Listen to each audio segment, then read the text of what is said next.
but we also move to things that may have that happened this week. As we all know, in South Africa, 1 May we celebrate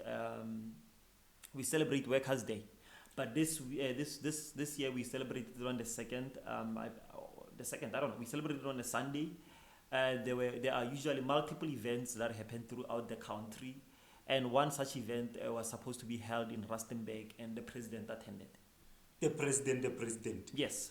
So basically, what happened in the event is that the president was booed by the people who attended the conference, Uh-huh. or whether should we call it a conference or whatever we call it. Yes. Yeah, but the event.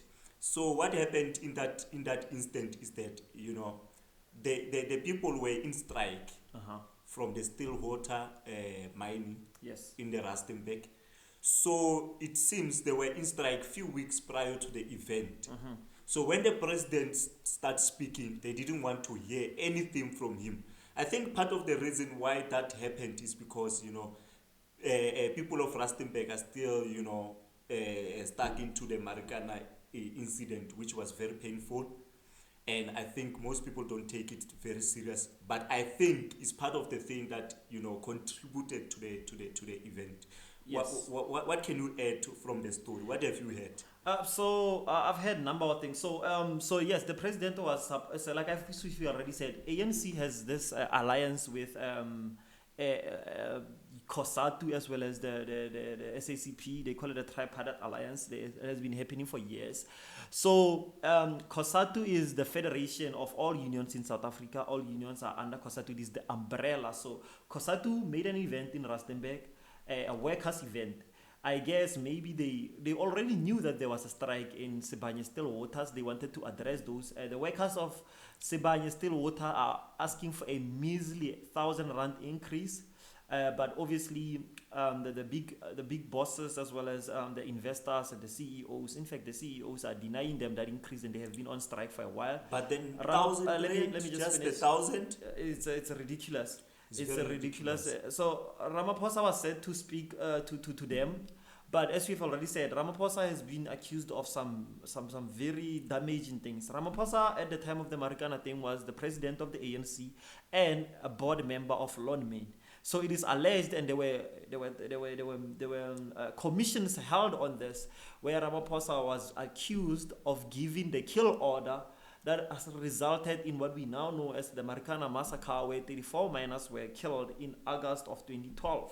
So people are still really not comfortable with Ramaphosa as a result of his contribution to the whole to that ordeal, which was dubbed one of the worst massacre that has happened since 1994. Like post 1994, that was the worst massacre that has been done by the state in this country. And Ramaphosa was everywhere when it was the deputy president, as I've already alluded, 2012. He was also the board member of Lonmin at the time. That's too bad, man. It was around 2012, maybe Agostus. Yes. Somewhere around those dates. Yeah. Yeah, it was very bad, man. It was very bad. I was looking at those video clips. The way people were dying there, it's like, we are shooting some kind of bait or something. I hate it how a lot of people handle the issue. How can the police use the guns, real guns, instead of rubber bullet? It's sad, man. It's very sad, man. It's a very sad situation that happened.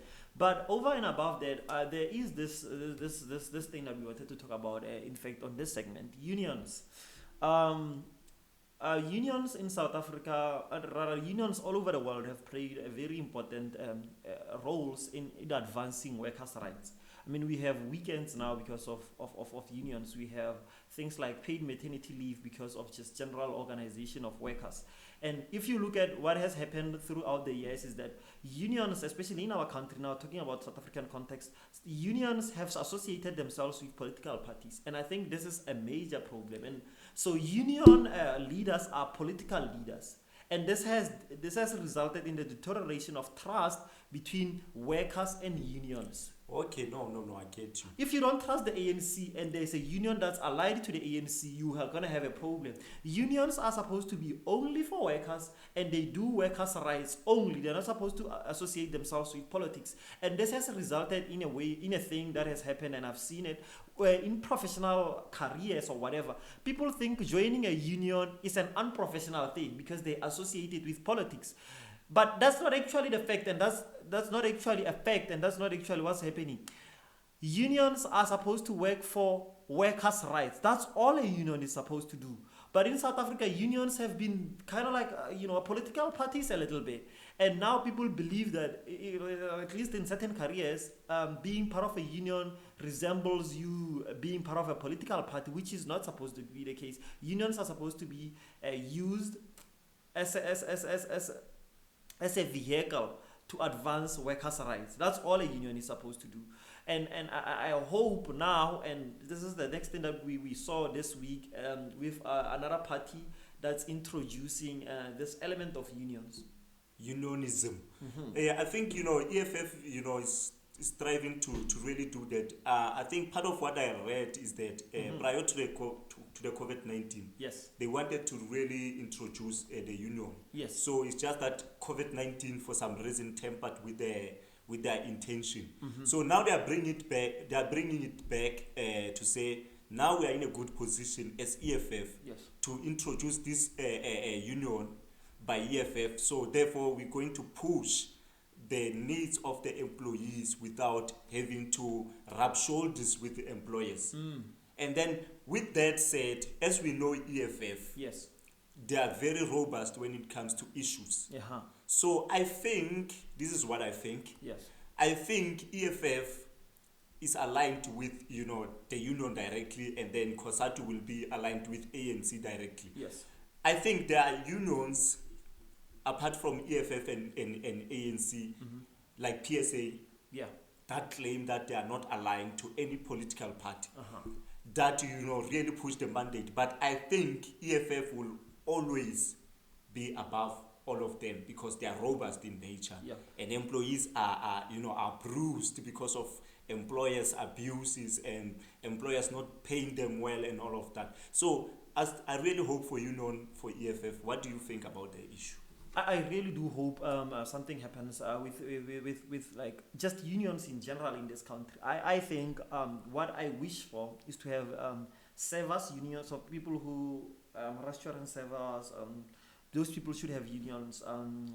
Protectors such as security guards, security personnel. Those people should have a union. Retail workers should have a union. Professionals, especially young professionals who are going into interns and then they're not hired and all that stuff. who are going to training contracts, learnerships. There should be a union that looks into those things. But with regards to the EFF opening, I mean, it's like I said, in South Africa, as I've already said, historically unions are allied to political parties. But of course, I am criticizing that thing because there are a lot of things that might happen because political parties has its own agenda, ideology, and what they want to push. Yes, yes. So there will always be a situation where workers' rights might contradict what the EFF as a party is trying to do. So you see, this union now will be conflicted as to what they should do. So I really do believe that EFF will be more robust than COSATU will ever be, because honestly, COSATU at this point is just very, very, very bad at representing workers. And EFF, as we know, as a party, during the pandemic when workers were fired and they did not receive their UIF money, EFF was there striking and making sure that workers get their due, the money that they are owed. So I'm very interested to see what's going to happen. And honestly, unions, I think unions should be on a rise, and worker organizations are very, very, very important. Organizing as workers and then fighting for our rights over time, fighting for better conditions of long-term employment. All these things, they will only happen if workers come together and form unions or bargaining councils or whatever. So I'm positive that South Africa will move to the unions, where we are now become more unionized. Every industry, every sector has a union that's trying to advocate for worker rights. Yes, EFF, we wish you good luck on that. Uh-huh. We are in full support of what EFF is about to do. Yes, so unions on the rise. But yeah, so